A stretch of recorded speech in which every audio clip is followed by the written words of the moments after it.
Indian Red Cross society Srisailam branch chairman Nagaseshaiah ఆధ్వర్యంలో నల్లమల అడవులలో నివసిస్తున్న అడవి బిడ్డలైన చెంచు గిరిజనులకు ఉచిత వైద్య సేవలను అందించారు.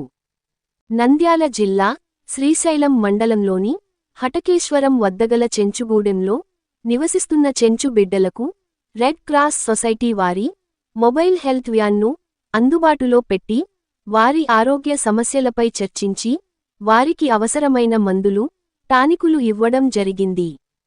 ఇక్కడ నివసిస్తున్న చెంచు గిరిజనులు అందరికీ కూడా బిపి, షుగర్, అలాగే పల్సాక్సిమీటర్ ద్వారా ఆరోగ్యమును పరీక్షించి వారికి అవసరమైన సిరప్లను, టాబ్లెట్లను, ఓఆర్ఎస్ ప్యాకెట్లను అందజేయడం జరిగిందని శ్రీశైలం బ్రాంచ్ చైర్మన్ నాగశేషయ్య తెలిపారు.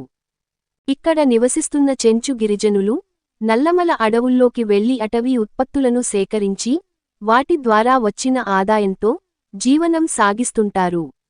ఎక్కువగా వీరి జీవనం అడవులలో సాగుచున్నందున చెంచులకు ఎక్కువగా చర్మ సంబంధిత వ్యాధులు, దగ్గు, ఆయాసం, ఆస్తమా, గుండె సంబంధిత వ్యాధులతో ఎక్కువగా అనారోగ్యం పాలవుతుంటారు. Indian Red Cross Society Nandyal జిల్లా చైర్మన్ దస్తగిరి, కర్నూలు జిల్లా చైర్మన్ కెజి గోవిందరెడ్డి సహకారంతో మొబైల్ హెల్త్ వ్యాన్ ద్వారా అడవి బిడ్డలకు అవసరమైన వైద్య సేవలు అందిస్తున్నామని బ్రాంచ్ చైర్మన్ నాగశేషయ్య తెలిపారు. అలాగే ఈ సంవత్సరం శివరాత్రికి మొబైల్ హెల్త్ వ్యాన్ ద్వారా ECG, oxygen cylinder, pulse oximeter, BP checking వంటి అత్యవసరమైన వైద్య పరికరాలను కైలాస ద్వారం వద్ద 24 గంటలు అందుబాటులో ఉంచి ఎంతోమంది భక్తులకు వైద్య సేవలు అందించడం జరిగింది తెలిపారు.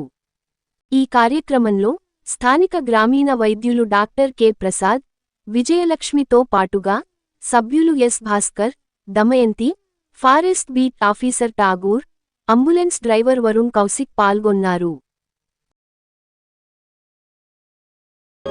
మీ N9 న్యూస్ యూట్యూబ్ ఛానల్లో please like, share and subscribe.